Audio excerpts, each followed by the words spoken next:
The missile didn't just leave the rail, it changed the world for every sailor on that bridge. At 6:23, a flash of light and a plume of black smoke signaled the end of diplomacy and the start of a fight for survival. This wasn't a drill or a routine patrol anymore. A massive U.S. warship was staring down 3 attackers, and the first shot had already been fired. The air was thick with the scent of propellant and the realization that one mistake would lead to a steel tomb at the bottom of the ocean. This is the moment everything turned. The Seahawk helicopter crew was ordered to stand by on the flight deck, the aircraft becoming a vital eye in the sky. At 6:21, the Iranian lead vessel made its boldest move, turning hard across the American ship's projected path. It was a maneuver designed to provoke a reaction, using a gray hull as a weapon of intimidation. If the captain turned too early, he surrendered the sea. If he held course too long, a collision was inevitable. He waited until the last possible second before ordering a 5-degree turn. It was a controlled avoidance, but the message was clear: the box was gone. As the lead vessel cleared the bow at a dangerous distance, the second ship tightened its grip from the opposite side. The electronic warfare station caught another radar sweep, this one longer and more deliberate. They were scanning for weaknesses. On the camera feed, crewmen were seen near launcher housings, preparing for the moment the situation turned violent. The captain didn't raise his voice as he ordered the crew to mark hostile maneuvering and repeat the warning. A distorted fragment of sound finally came over the radio, but it was too sharp and too short to be a response. Then, the outer contact did something that changed everything. It accelerated. While the first 2 ships had distracted the American crew, the third vessel had been preserving its angle. Now it was moving up to finish the job. At 6:23, the first shot was fired. It wasn't a movie explosion. It was a short, flat, and violent burst of smoke from the Iranian deck. Inside the CIC, the call hit like a hammer. Missile smoke, outer contact. The time for warnings had ended. The captain turned to his display and gave the order that would decide the fate of everyone on board. Engage by doctrine. With those 3 words, the U.S. warship shifted from a passive observer to a dealer of absolute destruction. Threat symbols bloomed across the consoles as the ship's sensors locked onto the primary target. The defensive systems aligned with mechanical speed, firing a response before the Iranian weapon could even settle into its flight path. A sharp flash erupted over the water, followed by a violent spray of black smoke as the incoming threat was neutralized. But there was no time to celebrate because the other 2 attackers were already closing in for their own strikes. The lead Iranian vessel tried to use the chaos to convert its position into a closer attack line, while the second ship surged in from the flank. They likely expected the first shot to create confusion, but they hadn't accounted for the cold discipline of an American crew. The captain's logic was blunt: take the nearest shooter first and break the formation. The forward gun spoke with a heavy mechanical violence that shook the entire hull. These weren't warning shots, they were lethal rounds delivered with purpose onto a hostile surface track at point-blank range. The impacts on the first Iranian vessel were catastrophic. Sharp flashes tore through the forward half of its hull, throwing a jagged burst of debris into the air. The ship didn't die cleanly. It yawed and threw up a massive spray as it continued to move, but its rhythm was gone.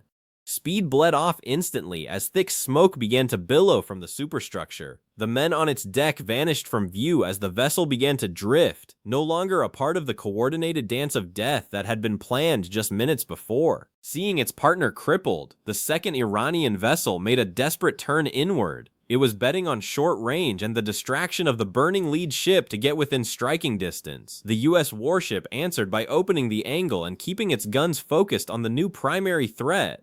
This small movement denied the attacker a clean crossing lane and preserved the American weapon arcs. The ship was no longer just surviving the trap, it was systematically dismantling it. By 6:25, the sea was a graveyard of smoke and burned propellant. The American gunnery was relentless. Rounds began to walk across the water toward the second ship, eventually finding their mark on the deck line. A sharp burst tore through the vessel's center section, forcing it to shear off its line to escape the kill zone. The coordinated attack was unraveling before their eyes. One ship was hurt and drifting, another had been checked and driven back, but the third vessel was still out there. It had stayed back for a reason, and at 6:26, it began to swing into a clean firing arc for one final attempt at glory. Space at sea is opportunity, and the third ship had plenty of it. It had avoided the worst of the return fire by staying on the periphery, waiting for the perfect moment to strike. The captain didn't hesitate for a second. Take it. The bridge and the CIC worked in perfect harmony, refining the track and assigning priority. The American ship shifted its weight, bringing its offensive power into alignment while denying the enemy an easy shot. The horizon was about to explode again as the most dangerous of the three attackers finally committed to the fight. The Iranian ship realized its window was shrinking and pushed its engines to the limit, throwing hard spray as it tried to beat the American response. It lost that race. The U.S. gun fired again, the rounds marching across the open water with ugly precision. A hit bit deep into the forward third of the hull, causing a sudden bloom of gray-black smoke that jilted the optics feed. The Iranian vessel wobbled, its bowline losing symmetry as speed bled away. Burning ships can still shoot, but this one was rapidly losing the ability to do much of anything. It all began at 6:14 with a simple change in geometry. On the radar screens inside the Combat Information Center, 3 harmless surface contacts suddenly snapped onto a new bearing. They didn't drift. They turned in near-perfect sequence until 3 bows were pointed directly at the American vessel. The watchstander's voice was steady as he called out the threat, 3 vessels closing at high speed. On the bridge, the morning light was sharp and unforgiving, turning the calm sea into a stage for a confrontation that nobody wanted but everyone expected. In a last-ditch effort, the second ship tried to reapproach, hoping to exploit the focus on the third vessel. It was a final throw of the dice from a formation that knew it had failed. The bridge glass filled with the sight of smoke, crossing wakes and white water as the attacker came in with desperate speed. The captain's order was simple: shift fire to the nearest threat. The gun mounts realigned and hammered the approaching vessel before it could complete its run, tearing fragments from its structure and forcing it to veer away in a frantic retreat. By 6:29, the battle had reached its turning point. The last intact Iranian vessel was no longer trying to shape the fight, it was trying to survive it. It turned away under heavy fire, its bow swinging toward open water as it abandoned the mission. This was the moment the power dynamic shifted for good. 8 minutes ago, these ships had been the hunters, using geometry and intimidation to corner a target. Now they were scattered, broken, and fleeing for their lives through a sea that they no longer controlled. At 6:33, the 3 Iranian vessels were no longer a threat. They were 3 separate survivability situations. One was venting thick smoke, another was limping on an uneven line, and the third was dropping farther astern with its deck scarred by American steel. The U.S. Warship didn't pursue them blindly. Instead, it held the battle space, checking for secondary weapons and scanning for a possible second wave. The crew remained at their stations, knowing that in modern naval warfare, the difference between victory and disaster is often found in the minutes after the shooting stops. By the time the clock hit 6:34, the morning sea was quiet again, save for the drifting smoke trails of a failed ambush. The attackers had come in with numbers and the advantage of the first move, but they had run headfirst into a wall of disciplined fire. They left the area in smoke, having learned a hard lesson about the cost of crossing the line from harassment into open combat.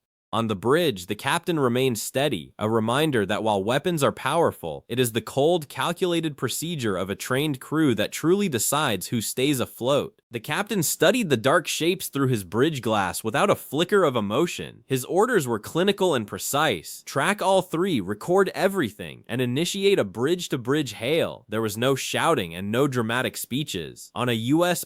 Navy warship, the silence is often more terrifying than the noise because it means the machine is working exactly as intended. The first radio call went out over international maritime channels, warning the unidentified vessels that they were on an unsafe bearing. But the only thing that came back was silence. Inside the Combat Information Center, the operators began deconstructing the enemy formation. One contact was surging ahead to lead the charge, while another drifted wide to create a flanking position. The third ship remained just outside the line, acting as a reserve to exploit whatever opening appeared. This wasn't a random approach by confused sailors, it was a coordinated tactical spacing designed to overwhelm a single target. The tactical action officer leaned over his display as the lead contact accelerated to intercept range, the tension in the room ratcheting up with every knot of speed. By 6:15, the nearest Iranian vessel was close enough for the cameras to pick out the gray hull and the fast attack profile. It carried no friendly signal and made no attempt to identify its purpose. A second hail went out, much harder this time, warning the attackers that they were creating a hazardous situation. Still, there was no response, no voice on the radio, no click of a mic, and no course correction. Just 3 ships continuing to close the distance, their wake lines slicing clean white trails across the deep blue water as they narrowed the space for the American ship to maneuver. The technical language in the CIC changed as the situation grew more dire. The contacts were no longer just tracks, they were now labeled as the lead approach, the crossing threat, and the outer support. At 6:16, the electronic warfare operator reported a low-power radar emission. The Iranian ships were painting the U.S. warship, measuring its range, heading, and speed. They weren't just looking anymore, they were organizing an intent to strike. The captain finally gave the order to set a higher alert posture, forcing the other side to declare their intentions with steel instead of assumptions. Distance continued to fall at a terrifying rate. 6 nautical miles became 5, then 4. The high-resolution optics showed figures moving on the Iranian decks. Crewmen in helmets were stepping into position near forward weapon mounts. No sailor on the U.S.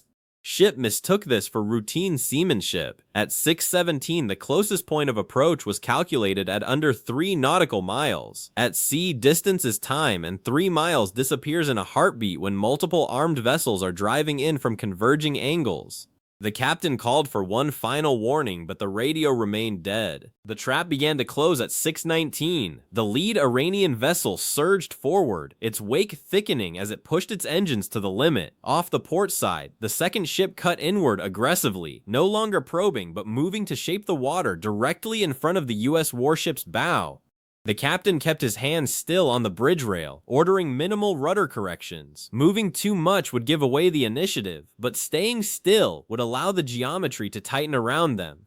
It was a high-stakes game of maritime chicken where the winner was decided by inches and nerves. By 6:20, the optics showed a man near the forward mount of the lead vessel, his movements urgent and purposeful. There was no indication of distress or navigation error, which left only one possible conclusion: hostile intent.